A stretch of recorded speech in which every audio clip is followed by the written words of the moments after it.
Hello and welcome to EV Motoring. I'm Joe and it's time for another 2025 Chicago Auto Show walk around.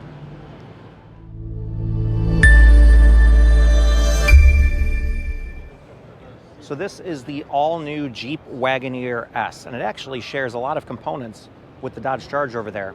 It also has a 93 kilowatt hour battery, capable of recharging from 20% to 80% in the same 24 minutes. We'd expect it to take about 30 minutes to get from 10% to 80%. Also has 600 horsepower, so very speedy little, called a Wagoneer, but basically it's a all-electric Jeep Grand Cherokee. So let's take a look at the front and see some of the styling cues. So with the price over $67,000, we think that's why Jeep wanted to use this Wagoneer name. That is really their more upscale brand versus the Grand Cherokee. But either way, basically an electric Grand Cherokee. Styling up front, we have a nice light bar that comes right across the front, blacked out Jeep logo on this one, and we still get that 7-slot grille, even though, you know, electric, there's really not a need for the grille. But I like that. I kind of like the design that they're going with of, it's not a complete flat front. It still has their cooling down here, still get a little bit of these Jeep styling elements that people are gonna want, and also have the headlights tucked in right below. I'm surprised actually there's not vents here to help channel air around. Most car brands put vents in here to get a little bit extra efficiency out of the car. Down below you'll see parking sensors, a front-facing camera, as well as a camera up above by the mirror to help with the autonomy on highways. Over here on the side of the car, it is very clear how much it looks like a Grand Cherokee. In fact, I could flip the camera around and you would think they're the same thing right next to them. Either way, what's also shocking is this is actually 6 inches shorter than the Charger, so it just kind of also magnifies how long that Dodge Charger is over there. It's a little bit squatted lower to the ground, but very, very similar. Charging happens right here behind door number 1. We still have the CCS combo on this Wagoneer S. Little flipper door that opens to get to the DC fast charging pins, but pretty straightforward. We love having the charging port in here in the back because with the Tesla supercharging network, you can back in and easily access the cords without blocking multiple spots. Now let's go around.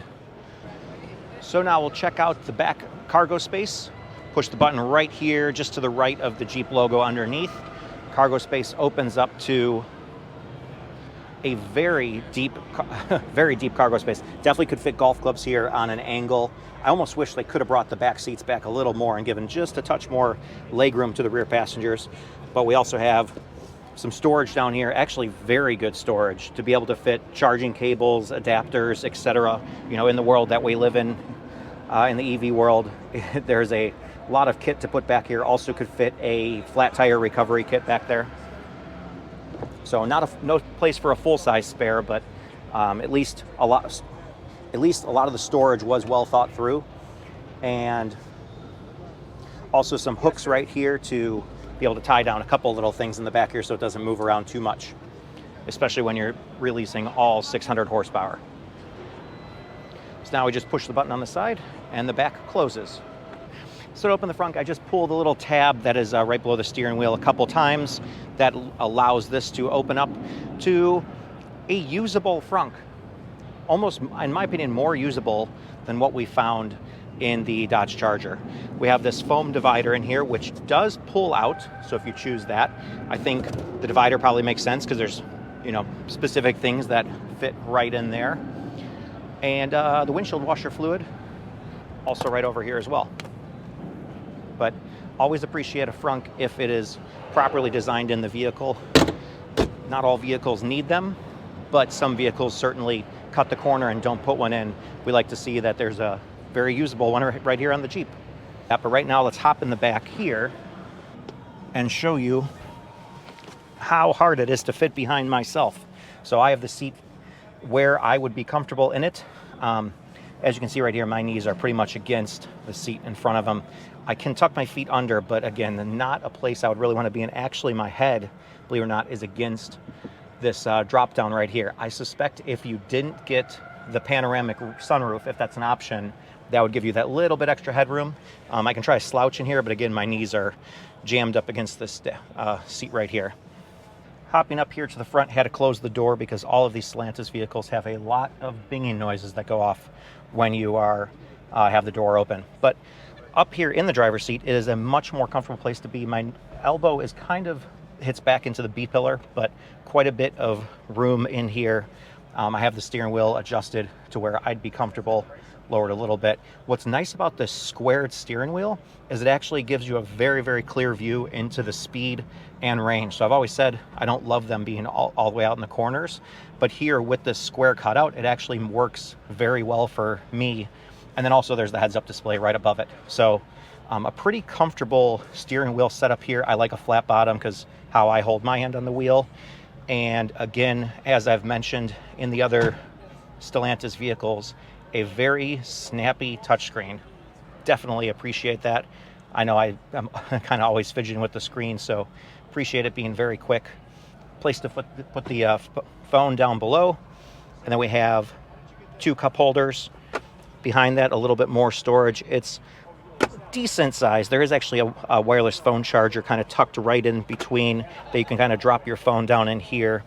As far as glove box goes, it is felt lined, so that's nice to help keep things quiet. And then we have a little passenger side screen that I'll actually jump over to the other side to show you real quick.